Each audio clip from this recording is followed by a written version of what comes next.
Hello. This is SD Hudson. Welcome to my story series, Myths and Legends. Are you ready? Then sit back, relax, and listen as I transport you back to another time and another place.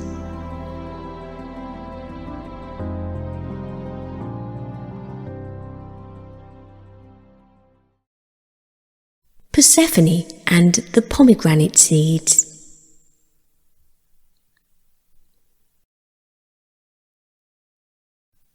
A long, long time ago, when the weather was always warm and always sunny, and the flowers were always in bloom, and the crops always ready for harvest, the goddess Demeter tended the countryside like a garden.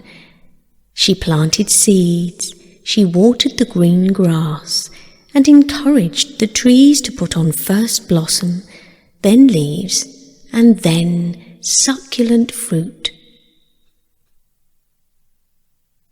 And whilst Demeter worked so hard, her little daughter Persephone would play in the green woods of Sicily, picking violets, until, having bunched them together in her long, soft apron, she walked home hand in hand with her mother at the end of another sunny day, as they talked and sang and laughed together. Meanwhile, Pluto looked on. But although he was a god, he did not live on the top of Mount Olympus in halls of cloud and sunlight, and he did not live on the earth amongst the trees in the field. Pluto ruled over the kingdom of the dead, and he lived under the earth in darkness and in bitter cold. Not one ray of sunshine ever found its way down into those caverns and tunnels. But although it was cold and although it was dark, the thing he hated the most was the loneliness. Pluto had tried to find a wife, but nobody wanted to sacrifice the sunshine, the flowers, or the glittering sea to live in his dismal kingdom below earth. On this day he had climbed out to the brim of the underworld and peeped out. The bright light hurt his eyes, but the sight of the pretty women hurt him even more. He saw Persephone as she picked her violets in the Sicilian wood, and he decided she was the most beautiful thing he had ever seen, and he wanted to make her his wife. But Pluto did not go to Demeter and ask to marry her daughter. He knew Demeter would say no. Instead, he harnessed his black chariot, thundered out into the sunlight, and lashing his whip, drove his horses at full tilt towards Persephone. All Sicily shook at his coming, and his wheels felled trees to the right and the left as he raced through the woods. Holding the reins in his teeth, Pluto snatched Persephone by her long hair, and her apron spilled all its violets out onto the ground. "Who are you? What do you want with me? Let me go! Help me, please, Mother! Mother, help me!" Persephone cried. The trees cried too. "Come back, leave her alone!" they yelled as their green leaves flushed with red. But Pluto took no notice. He just raced back to the underworld with Persephone in tow. The earth split open as his chariot sped down, down, down into the dark, cold underworld, and he told Persephone, "Don't cry, I shall make you my queen. Be happy. I'll give you all the riches of the earth, gold, silver, and gems, and you'll have the love of a king. What more could you want?" "I want to go home," sobbed Persephone. I want to go back to my mother." When they reached the river Styx, the place that divides the earth from the kingdom of the dead, Persephone cried out, "River, river, help me! I am Persephone, save me, please!" And the river heard her and knotted itself around the god's legs, almost tripping him up. But Pluto kicked it aside like a dog. In despair, Persephone slipped off the belt of flowers she had made and threw it into the tumbling water. "Take that back to my mother and tell her," she pleaded. "Tell her what's happened." The river took her belt and hurried away, and as darkness closed in on all sides, Pluto reached home with his captive wife. Meanwhile, up on the earth, Demeter went looking for her daughter.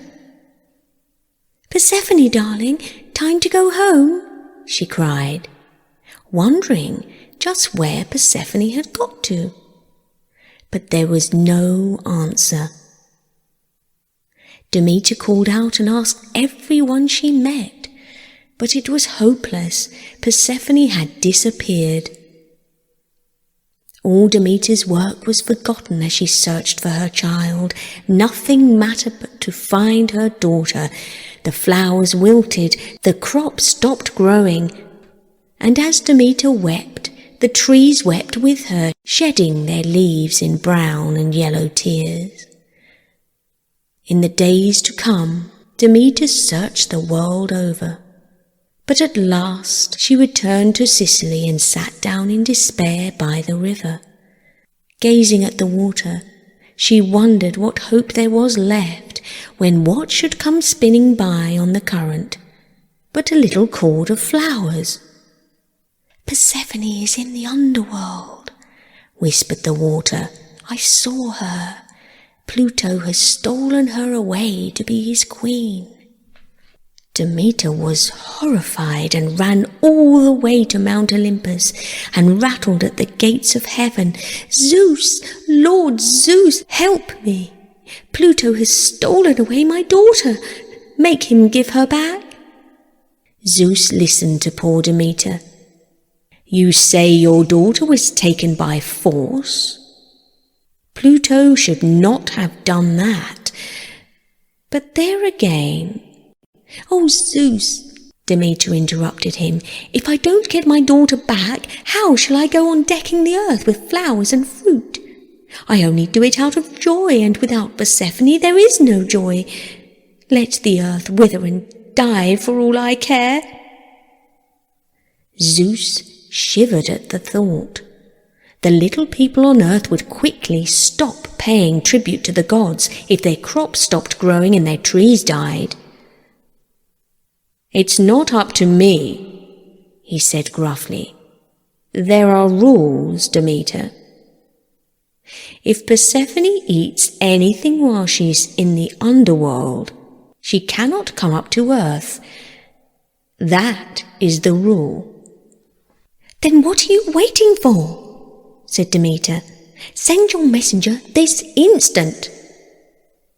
And although Zeus sent Hermes, the fastest flying of all the gods, Demeter sped ahead of him that day, pulling on his sleeve and begging him to hurry.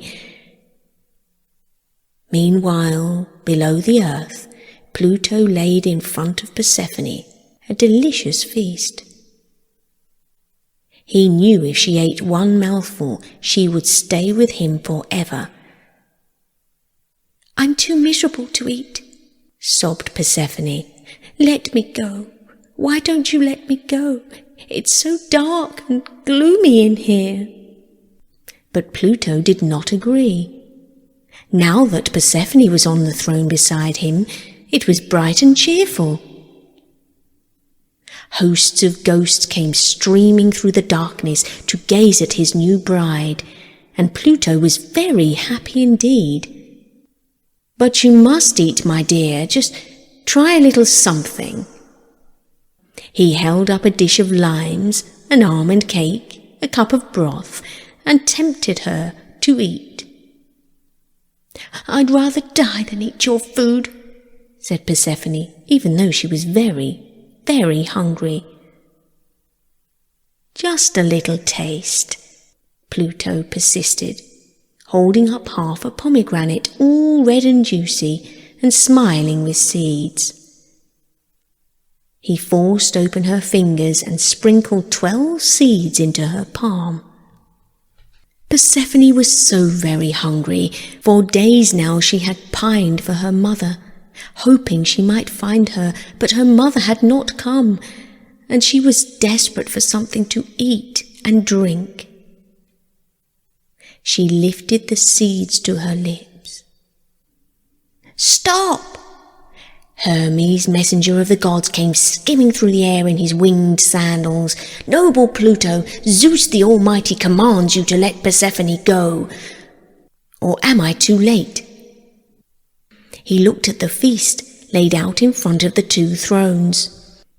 Yes, you're too late," crowed Pluto.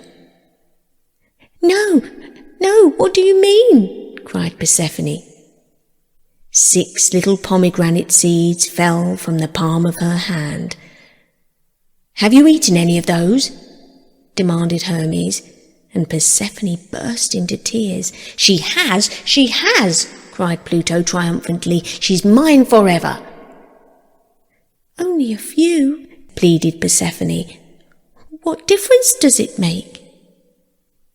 "Pluto, you're a rascal," said Hermes. "You should have told her." "I'm sorry, Persephone. There's a rule, you see. You have accepted Pluto's hospitality and eaten his food, so now you must stay here forever." "And hate you forever, Pluto," cried Persephone, "because you tricked me."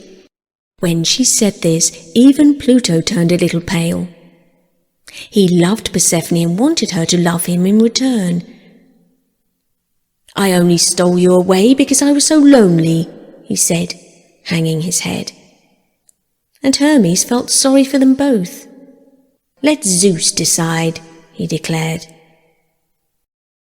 When Zeus heard what had happened, he thought long and hard before making his judgment. Finally he declared, "Because Persephone ate 6 of the 12 pomegranate seeds, let her live for 6 months of every year in the kingdom of the dead.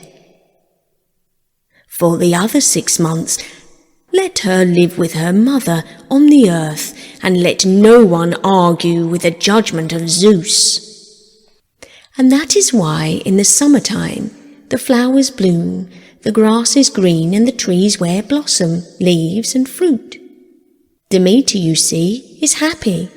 When she and her daughter walk hand in hand and talk and sing and laugh, the evening primroses open up to see them pass by. But in the autumn, Persephone travels down to the Underworld to keep her bargain with Pluto. First she learned to pity him. Then she learned to love him, and now the Underworld is much brighter and warmer during the 6 winter months. But up on the earth, Demeter misses her daughter, and the trees flush red when she calls Persephone's name. Then they drop their leaves, and the flowers wither. The crops stop growing in the earth, and the people wait for Persephone to return again, when spring comes once more. The end.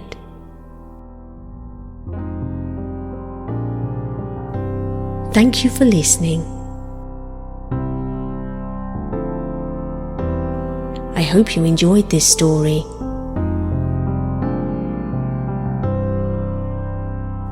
If you did, please consider listening to my Tales of the New World.